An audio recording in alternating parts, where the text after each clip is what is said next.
how does the gut healing on the carnivore diet impact on the brain and mood exactly? Everything we eat is basically telling the microbiome what kind of bacteria to function on. An innate part of who we are cellularly is how our microbiome is fed. So over a very long period of time, if you're using a ketogenic and carnivore protocol, it actually allows the body to heal, especially leaky gut. So we're not having any glyphosate, processed foods, seed oils, sugars that are all causing chaos. But also too, in saying that, you've got to get the nervous system regulation at the same time. Natalie is an integrative psychotherapist with over 20 years of experience at the intersection of mental and metabolic health. She is recognized for speaking out about the effects of nutrition on mental health, especially the ketogenic and carnivore diets. Her expertise in understanding the conscious and unconscious mind, nervous system regulation, and mind-body connection allows her to teach her clients how to create lasting change by combining psychotherapy methods with lifestyle and nutrition changes. You said eat to fuel your body, not your emotions. Yeah, so we've actually been conditioned to use food as a feeling filter. We learn to emotionally regulate, comfort, or numb ourselves with things outside of ourselves, such as food, alcohol, or even drugs. So what happens is it becomes a very automated pattern, so you're bypassing your emotion. We're not taught to sit in our emotions. Fat and protein is one of the most powerful places for your body to heal. Never underestimate the power of poor nutrition on your mental health. Does gut health have a big impact on depression and anxiety? What would be the best advice and strategy to cope with emotional eating? I always say to people, welcome to Chief Life, the podcast that cuts the crap with science-backed insights on health, nutrition, and performance.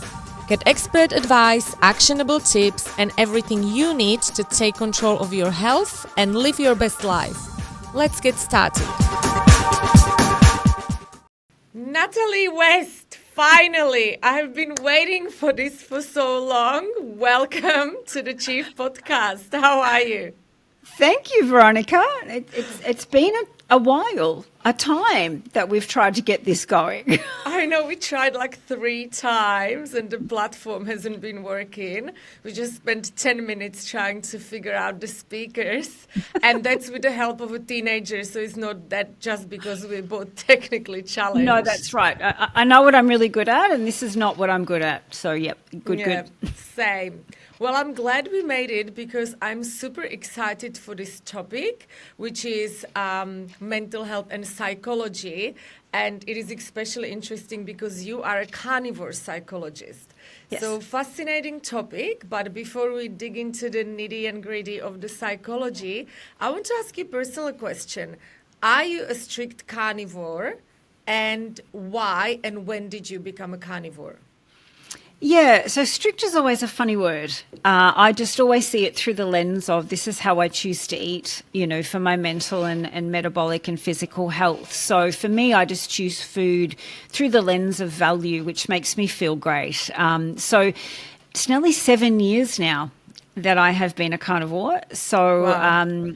If I rewind 7 years ago, or even previous to even, what I do now, I was in the bodybuilding industry for a long, long time. And, that kind of dietary approach doesn't really serve long term. So for me, I ended up getting into insulin resistance, and I was type 2 diabetic. So when I'd found out that the doctor had said, we'll just keep an eye on it. And I was like, no, we're not going to keep an eye on it. So I literally just then pretty much the next day, probably wouldn't advise that again, but really just pulled out plants and carbs and went back to really high fat protein to get my blood sugars back to normal. And that only took 8 weeks.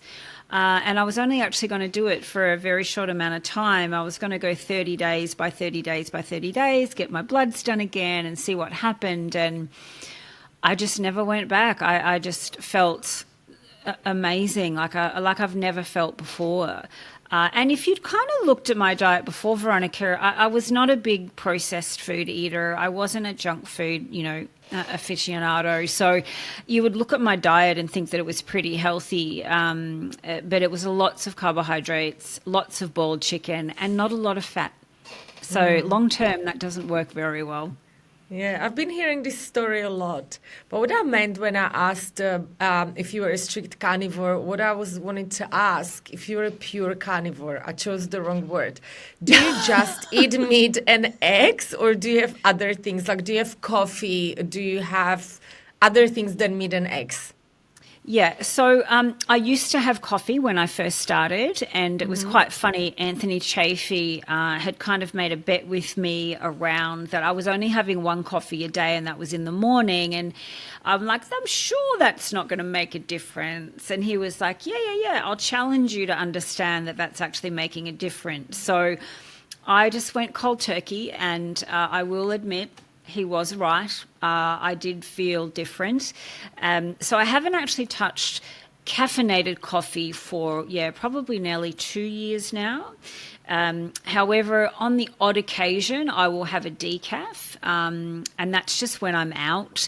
But other than that, my daily nutritional protocol is ground beef in the morning with eggs. I do sometimes add in kimchi or sauerkraut. So, that's just randomly, but most of the time it's ground beef and eggs pretty much every morning. And then also it'll be, beef in the afternoon or chicken, like, free range, organic chicken. And that's pretty much it. That's been my protocol pretty much day in, day out. I don't do a lot of yogurt. I don't do a lot of cheese. Yogurt I might have every, couple of months. But I'm just really mentally satisfied with ground beef, eggs and meat. That's amazing. And you look it, and I've heard you speaking many times. I've seen you in person. You look radiant. You look healthy. And I really like what you stand for professionally. It's a really fascinating topic. And I'm just curious, how long ago did you begin recommending carnivore diet to your patients, and why? Yeah, so even I've been in, this industry now for the last 20 years. So for me, I was quite lucky. I'd always been kind of on the low carb requirement anyway with my clients. And over 20 years ago, when you're asking people what they eat for their mental health, it was really, really strange for a therapist to ask that question. So for me, I'd always known, and thank goodness, just, through my mentor and things like that, that I knew that food had a massive impact on our mental health. So I would possibly say I've just moved from that very low carb into a more, again, ketogenic, metabolic state of using carnivore and or a ketogenic diet, as we would call it. But so realistically, I treat the body as a metabolic state, and carnivore and a ketogenic protocol, as in what we eat, just maintains that, which it's been for a very long time. I'd probably say over, 15, 16 years. Yeah, I think most people now know that our nutrition massively impacts our mental health. A lot of people know that ketogenic diet is beneficial to mental health, even, in certain diseases such as, people that have seizures or people that have concussions and stuff. The ketogenic diet is massively helpful. Which makes me wonder, why do you recommend carnivore diet and not keto? Because there is a lot of research on keto, but not enough or no research on just carnivore keto. Yeah, well, I think I just really focus on the root cause, and really what that is getting the body into a metabolic state of burning ketones. So, it really depends on the person that's sitting in front of me. So a lot of the time, ketogenic protocol, high fat, medium protein, and, under 20 grams of carbs serves one person. And then another time it's got to be strict carnivore, for example, where it's, or even bordering on lion, which is basically beef, salt and water. So all of that still creates ketones, but it's just really depending on the person and also too where their metabolic state or their mental health is at that time, because it is a very big transition.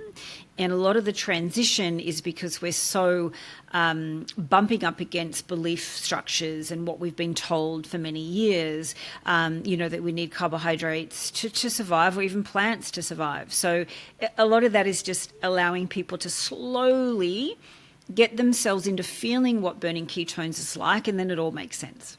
Yeah. So just in a nutshell, for those who've never heard about ketones or ketogenic diet, what are the main benefits of carnivore ketogenic diet for mental health? Yeah. So, for example, even if we go back over 100 years ago, like you just touched on it before around epilepsy. So, they kind of defaulted by finding that, when your body is, instead of burning glucose, your liver is creating ketones because you don't have any carbohydrates in your body. It's the natural metabolic state of a body to create ketones for energy. But also, too, it's a preferred fuel source for our mitochondria, which creates ATP. So it all kind of makes sense. We're also born in ketosis. So it's not something new or random or, a fad. It's just a metabolic state. So for me, getting the brain, first and foremost, two fuel sources is the gut-brain axis, which goes through the vagus nerve. But if we talk about the brain for a second, obviously if it's glucose, it'll use glucose. But if ketones are present, it'll use ketones, which is a far more cleaner burning fuel, which is far more consistent. Which then, for example, when you've got the amount of amino acids that a ketogenic and a carnivore protocol provide, then you've got the amino acids, which then convert to the neurotransmitters that we need to function for our mental health. One really important part, though, which is quite debated, is obviously our serotonin is made in our gut, and over 97% of that is made in our gut. But we also have serotonin that's made in our brain. However, the serotonin from our gut doesn't actually access the blood-brain barrier very well, right? But what we need to understand is tryptophan does, though. So when you have tryptophan as a precursor to create serotonin, that goes through your vagus nerve. So that is why, apart from ketones and the fuel source and the power of that, when you have a people that go from very not well mentally and all of a sudden they start to feel like their lens is clear and they're feeling like they're waking up and everything's going in the right direction, is because of those two pathways as well. So ketones are far more better longevity also too for stable energy, but also too that tryptophan is what we require to actually help the vagus nerve support the serotonin in the brain. That's interesting. Is there anything else in meat that is beneficial to our mental health specifically? Creatine?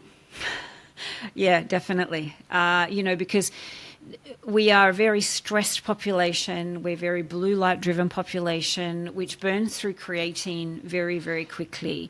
We're very up and down dysregulated nervous systems as well. So meat has an amazing source of creatine, but I'm also a very big fan of supplementing with creatine as well for mental health. I think a lot of people think it's just for gym bros, but it actually isn't. There's so much research now coming down the line around how well, and it's got to be around 15 to 20 grams, and sometimes it can be a bit more depending on the person, but the neurotropic effects from the brain is really amazing. So yeah, we're getting it from our food naturally, but sometimes people are so depleted, and if we can just support the body with extra, it really, really helps. Yeah, I was about to ask that question. That was on my list because creatine is such a big hype and you never know, is it just a hype or is it for real? So you say yes, creatine for mental health. What kind of mental health issues would you recommend the creatine for and how much every day? So, for example, anyone that's suffering from what we would call, anxiety, depression, any kind of, high anxiety disorders, even schizophrenia. Thing is with schizophrenia, especially with ketones, you've got to be very, very mindful. So any kind of high-end disorder like that, because the body's using a different fuel. So, sometimes it can create mania in people. So you've just got to be really, really mindful of, when you are at that end of that spectrum, you've got to really work with someone that really understands the power of ketones, and especially if you're on medication, because your body's using a different source of fuel, and that can also affect how we actually absorb medication. So with creatine, especially also too with people that are very, very nervous, anxious, high stress, as I said earlier, it burns through that creatine, so supplementing that is really, really advisable. So I normally recommend for mental health over 10 grams a day and separate it out. So even up to 20 grams. So for people who, I've got a client at the moment that's had PTSD, and I say had, because it no longer exists. He's also a carnivore, which is quite interesting. High supplementation of creatine, but also inositol as well, which is another amino acid that our body requires for nervous system regulation. So I see a lot of my clients when they understand that it's not about getting into the gym to use a creatine, it's the body's way of using extra to actually feel stable, alert, and just calmer. It's actually quite interesting. That's what I hear a lot. They're just centered. That's probably the strongest word.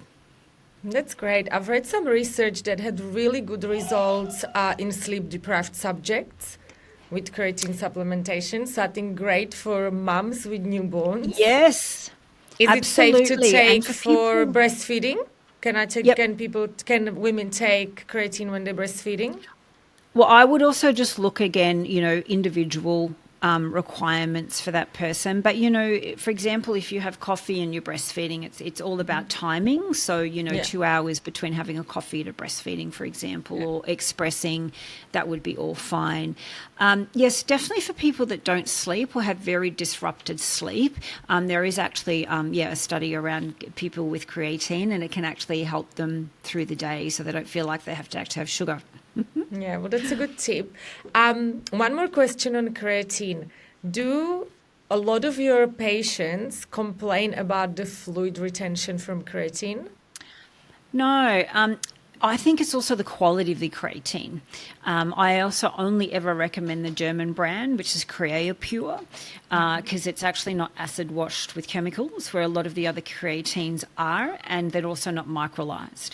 So be very mindful of the quality of it, because there's a lot out there, right? But Creapure is the highest standard, and I've not had one person that has had a problem with it. But also, too, I will say, when you have a very dysregulated nervous system, which affects your gut, that's what we also have to manage, because anything you put in a gut that's dysregulated and very, hypervigilant is sometimes going to react with anything. So it's really about understanding that. Yeah, great.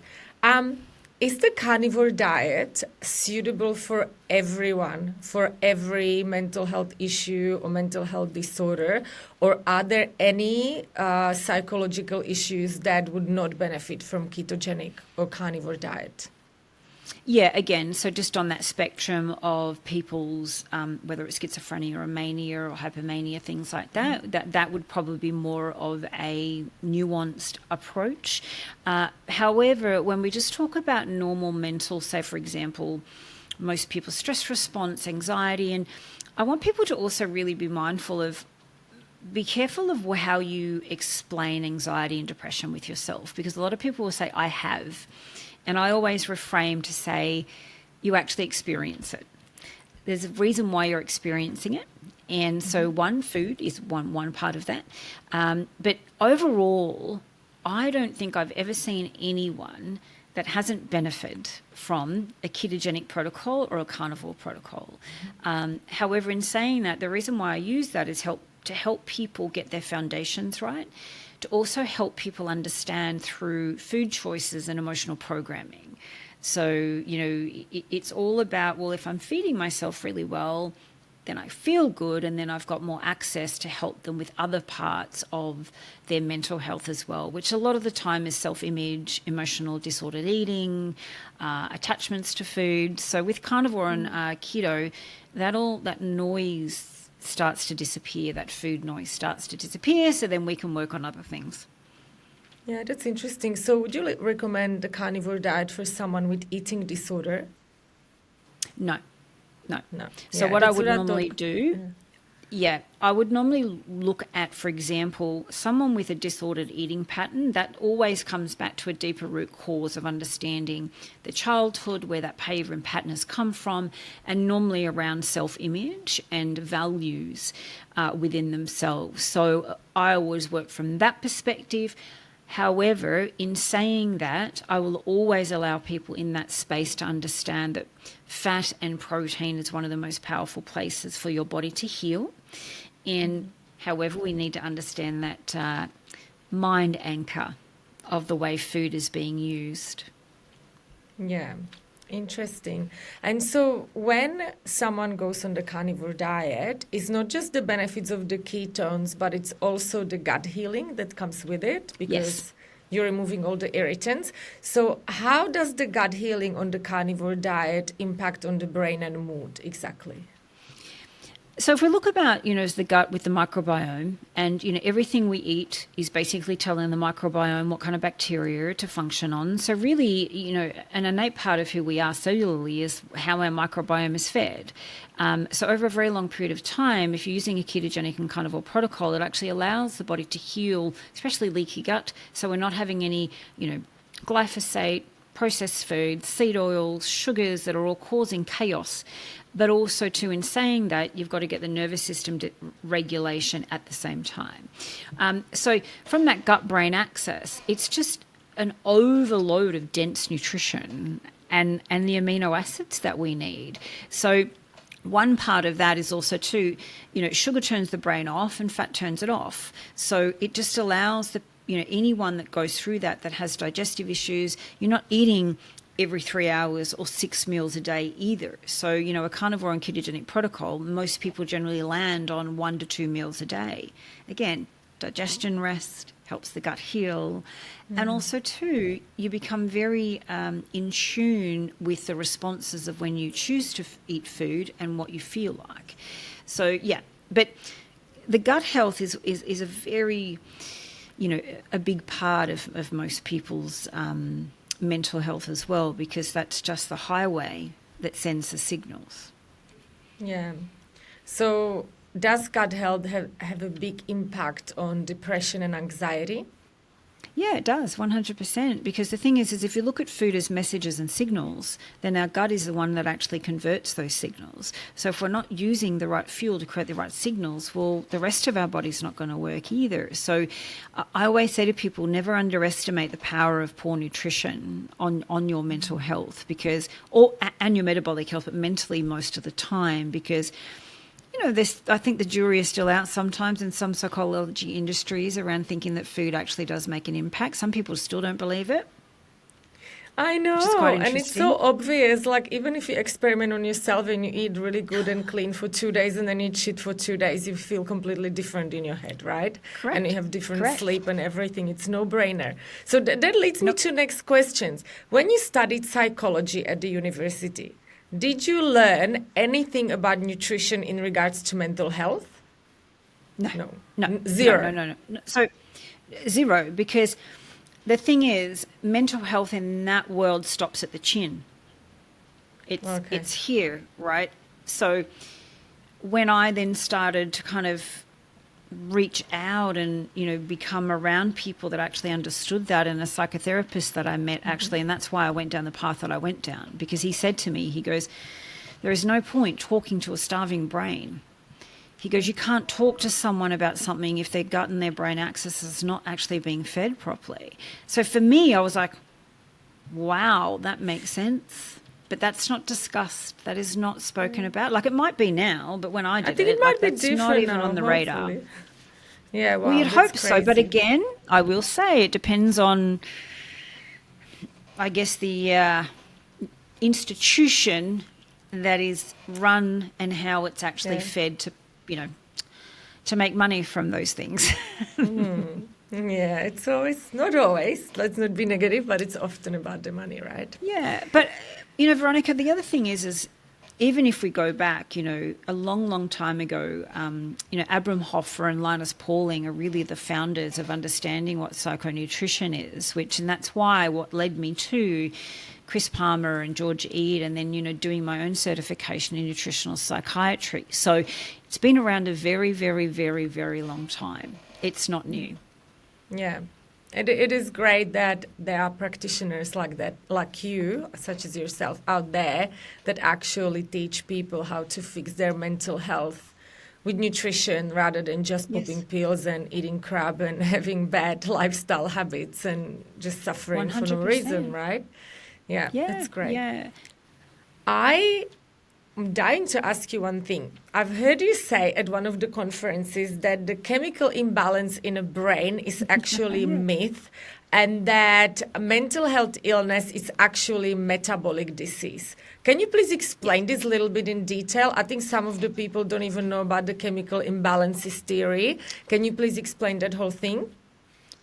Yeah, so any psychology model, or even in the medical world, when we talk about mental health, the first thing that most people will throw out is, oh, you have a chemical imbalance in the brain, and normally that's attracted to serotonin. Yeah, there's a very small amount of serotonin in our brain, as I said before, but it's like, well, how do we get more in there?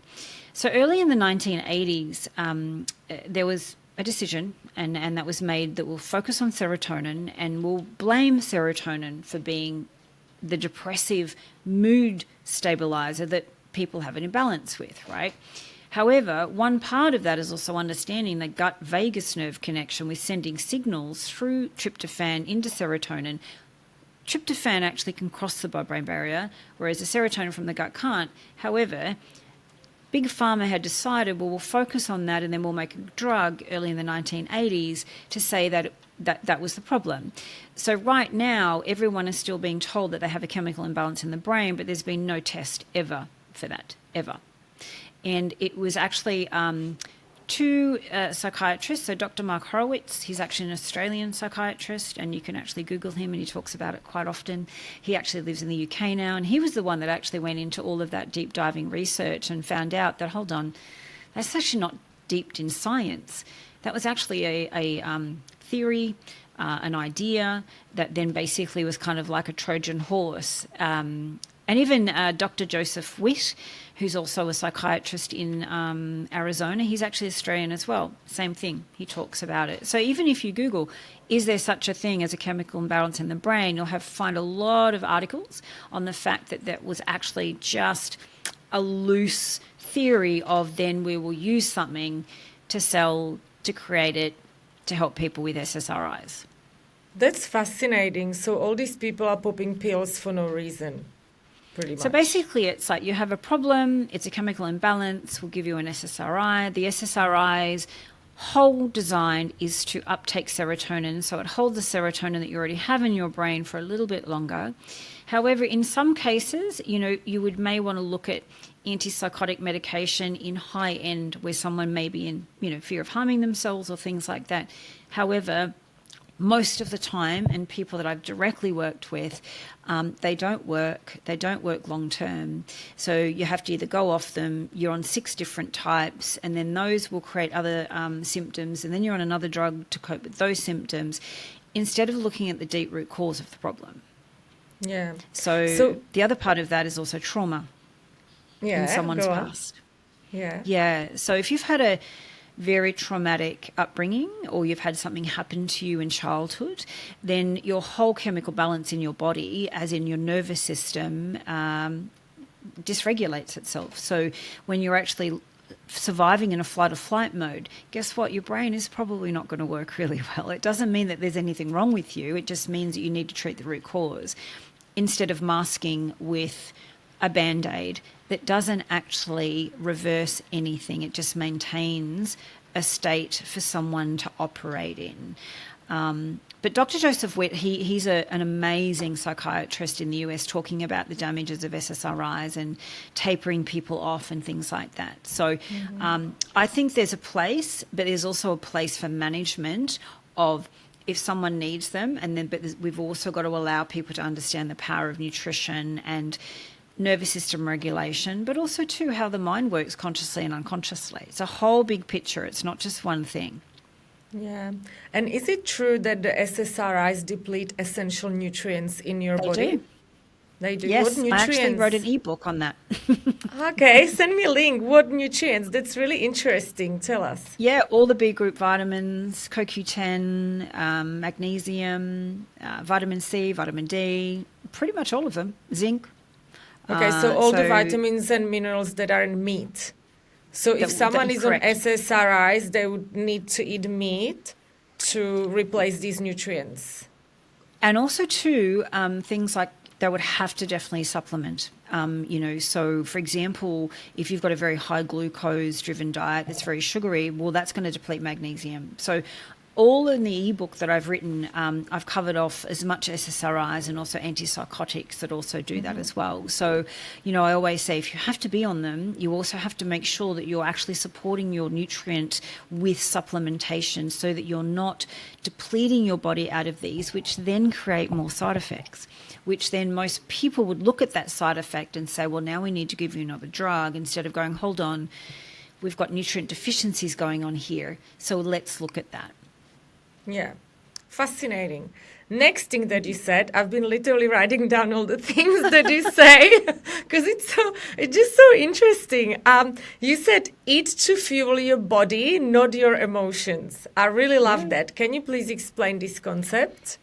Yeah, so we've actually been conditioned to use food as a feeling filter. So if we think about childhood again, if we fall over or we cry, we're generally given a lollipop or something like stop crying. And when you hear stop crying, that automatically means to the mind there's something wrong, I can't cry. But then if you're anchoring something with an emotion externally, such as food or lollies or chocolate, that becomes an automated pattern that gets repeated, which then when your unconscious repeats it, it gets rewarded, even though it may not serve you very well.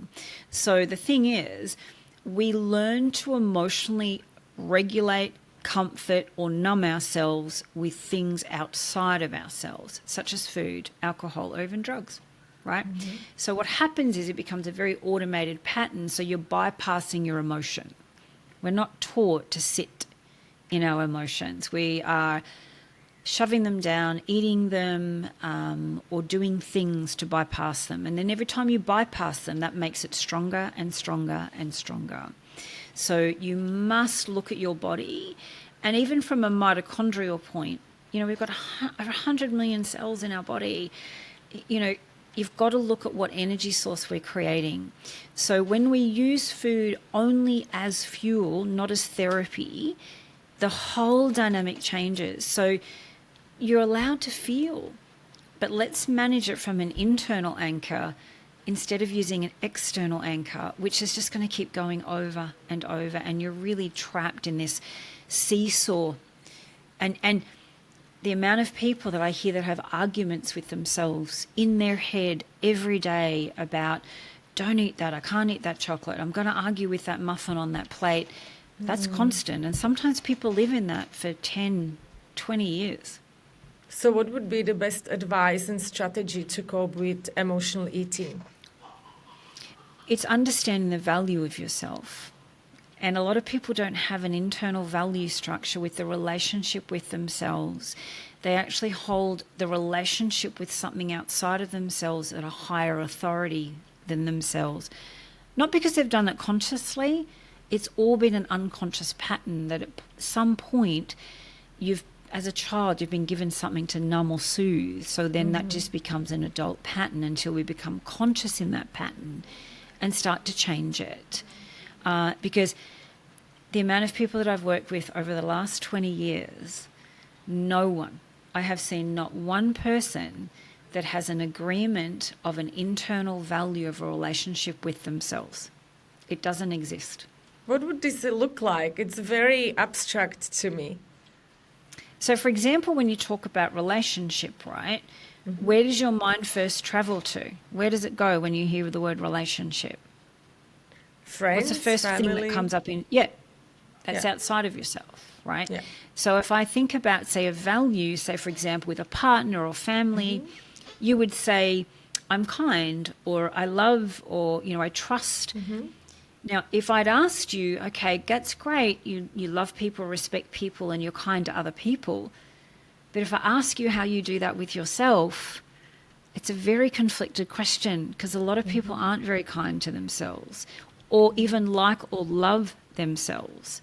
So that's one of the biggest things. It's like, if you have an internal connection with your conscious and unconscious and your nervous system that leans from self-respect, you'll never argue with a muffin ever again, or a donut on a plate, ever. Yeah. Because you're also putting your mental and metabolic health first through that lens. So it's all about teaching people where their external values are that don't serve them. And bringing it back and actually building a very, very conscious relationship with themselves. Yeah. And that probably takes a while, hey? It's funny, it depends on the person. Like my work is, it's pretty confronting and it's pretty uncomfortable, and everyone knows that when they work with me, because, you know, when you're sitting in comfortability and your comfort zone, that's very unconscious, and, you know, a predictable past will be a predictable future, and most people don't want that, because they're like, well, no, I don't want to repeat the same patterns. So, you know, I have a 6 to 12 month protocol. It depends on the person, but it changes. I see it every time. Yeah, I think lots of people struggle with that. I actually can imagine how difficult it would be to talk to people about these things, actually help them to get better. It really, really is, you know, and especially with food, it's become very controlling and very strict guidelines. So, you know, when I talk to people about the protocols that I use, it's not a plan. It's not something you go on and off. This is how you eat as a human. This is how you eat to fuel your best self, you know, and you get the feedback and the side effects of that. However, though, if you've got a very strict controlling mentality because of your programming and patterning as a child, guess what's going to happen? You're always going to go towards plans and then you fall off them, and then you'll beat yourself up, and the cycle continues. I think we also got lost in the world of fake food. Like, I always think about when I see those signs, meal replacement, and I think, why would I be replacing a meal? Like, Correct. and it's completely normal. Meal replacement shake, and no one even flinches about it, but like, why would you actually replace a meal?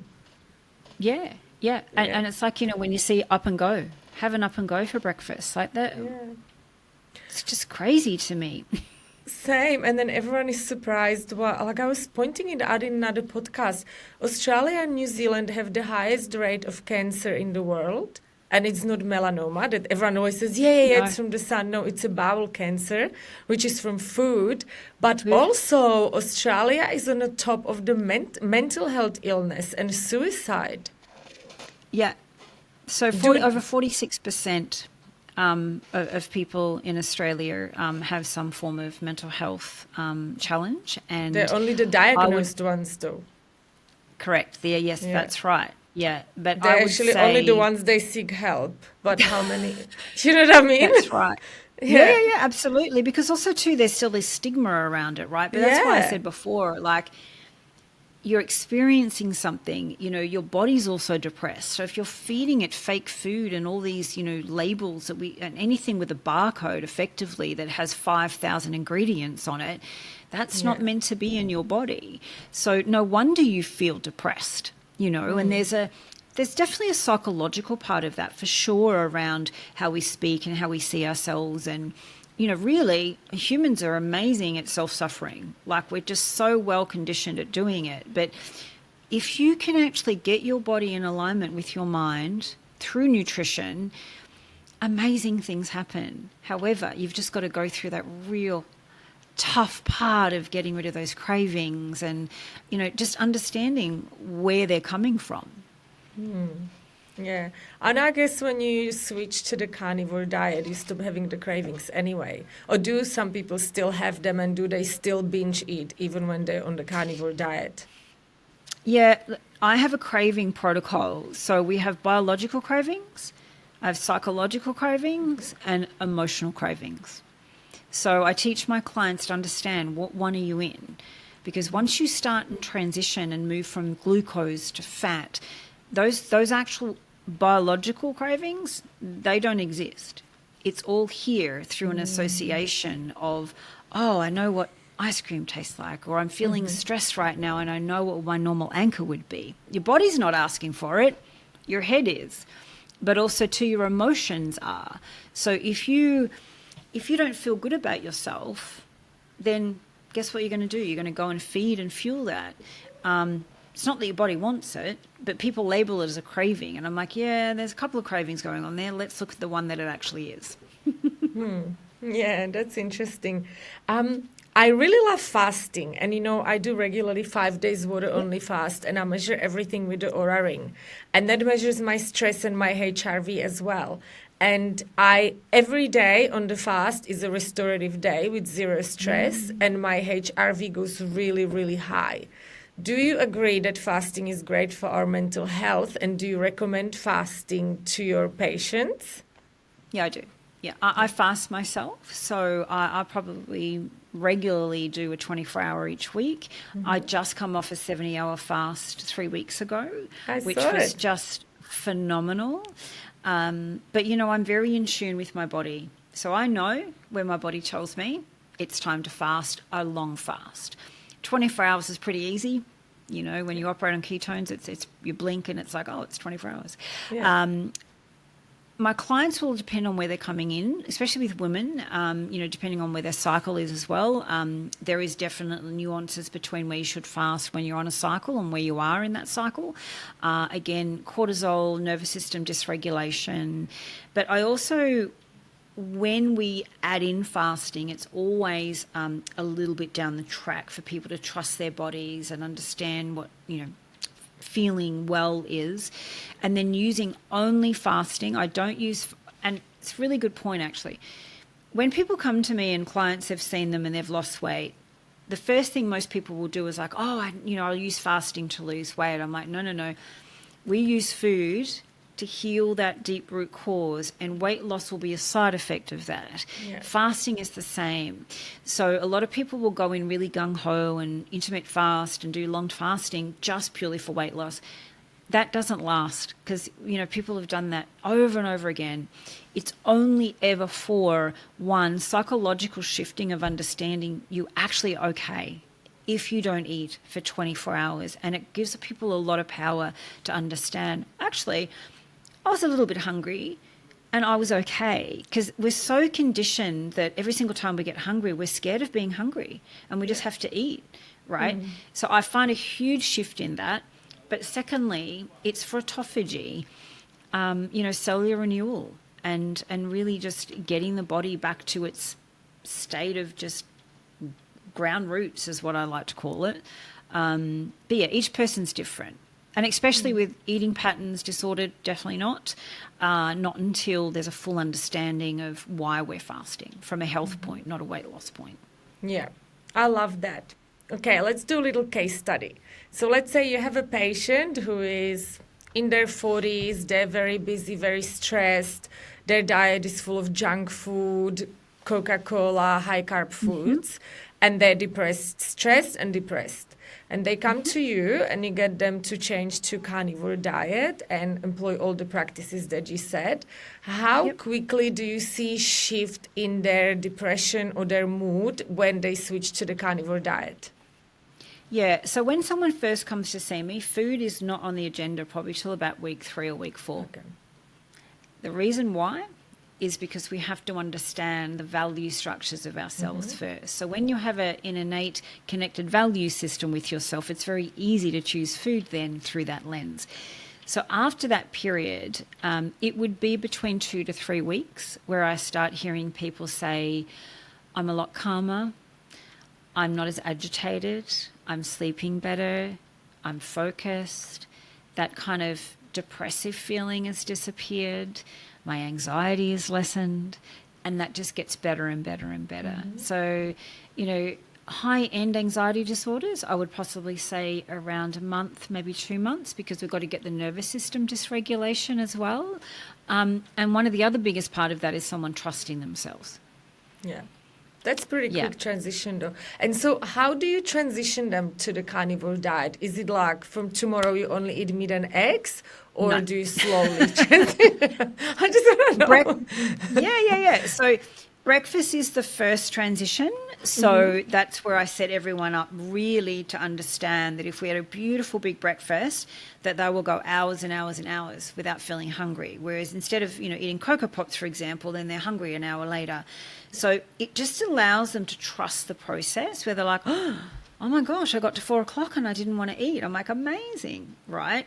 So it's one meal at a time because of that microbiome shift. So we don't want to, you know, shock the microbiome very quickly because that doesn't end very well, and that ends up to quickly running to the bathroom a lot. So it's a very gentle transition.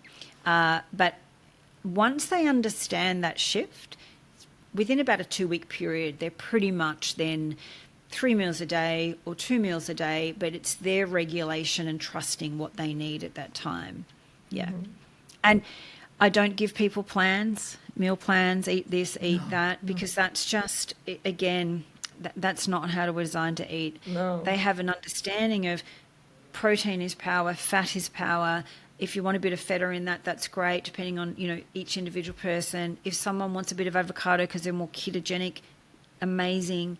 But it's all about them understanding, okay, if I'm hungry, I'm going to eat, and then I'm going to stop when I'm not, and then I'm going to do it again on repeat. So it removes all of that stress of like, oh my gosh, I've got a meal prep and I've got to do this and I've got to do that. And people will say, oh, can you just tell me what to eat? How much do I need to weigh? And I'm like, nah, it doesn't work like that. I know, I'm a nutritionist and I never give people meal plans because it's like, it's not possible to stick to a meal plan for the rest of your life. It isn't. It's like calorie counting. How long are you going to do that for? Exactly. You can't do meal plan for 6 weeks and expect to be fit and healthy for the rest of your life. It's like going to do 10 squats at the gym thinking you're going to be strong for the rest of your life. No. Right? And it's a good point too when you were just talking about meal plans and 6 week, 12 week, that what people have to understand is we've done that so often, our mind becomes associated with that pattern, right? So then what happens at the end of that 6 weeks or that 12 weeks, your mind goes, stop, what's next? Yeah. Well, we'll just go back to the most consistent thing that was done in the past, which is then you're not learning anything. Yeah. I have a second case study for you that's like actually true case study. I have a friend who has ADHD and he's got also some sleep issues and he's very fit. And when he goes into the carnivore diet, he stops having cravings, he feels better, like everything is great. But then he would go out with friends maybe once a month, then he goes off the rails, eats pizza, pasta, whatever, and then he feels like shit. And then he goes into the carnivore diet again. And so I said to him, maybe instead of being a pure carnivore and just having meat and eggs, maybe have a little bit of pumpkin, a little bit of avocado, like incorporate some healthy organic plants so that you don't feel like you're so restricted. Would you agree? 100%, because he has to find his balance in, that feedback of, hold on, I need to value my mental health. So I definitely know that if I can add these things in and stay on that kind of, stable space, well, that's going to give him a bit more freedom. Because doing the hardcore and then jumping off, it's destabilizing, one, himself, but also two, probably also how he sees himself when he does that. Yeah, and also physically, it really affects the gut microbiome. The sudden change from keto to high carb, it's crazy what it does to your stomach. Well, the other thing too is the microbiome, like if you go from, standard Australian diet or American diet straight into, say, keto or carnivore or even lion, like your microbiome can get very, very angry. So a lot of the time, even with people going to the bathroom, you can actually bleed. So that can also create a very big problem. Wow. And then people freak out and you're like, no, it's fine. But you've just transitioned way too quickly. So I know Bart Kay talks about that a lot. When it comes to the transition of that microbiome, it gets very upset if you don't do it well. Yeah, you have to do it well. I've even written like a carnivore guide on how to transition because people have a lot of the times bad experience, which discourages them from being on a carnivore diet, which is sad. So yeah, it's correct. Transitioning is important. And this is the thing, when people go, I tried carnivore, and it's like, well, what did you try?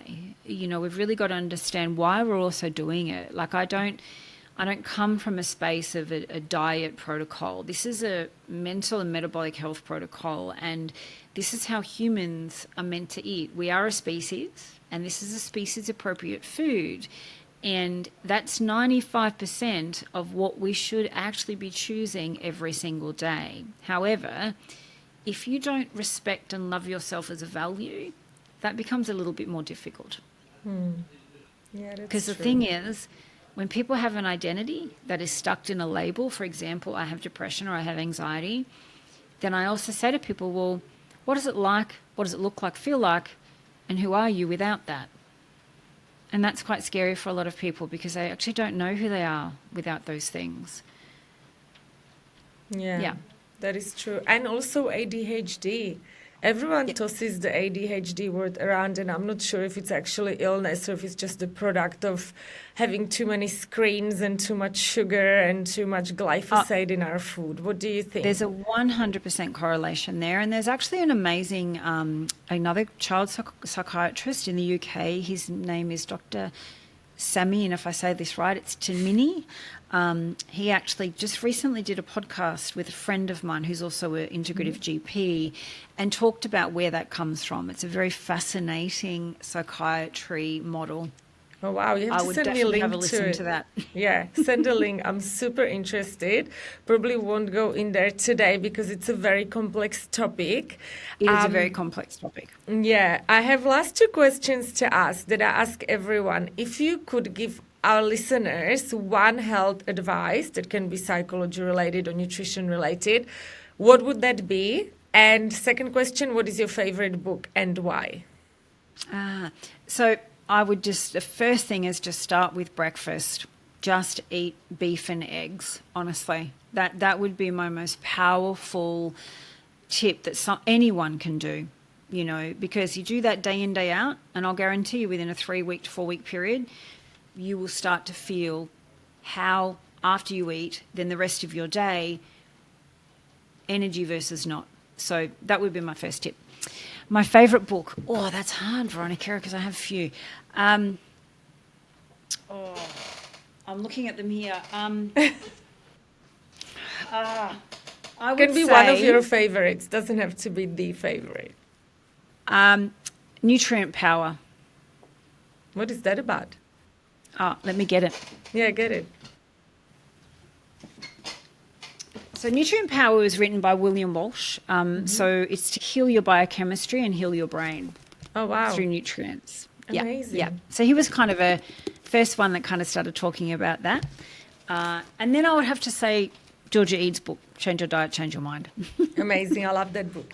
All right, that was great. If someone is interested to becoming your patient, do you have a space, and where is the best way to find you?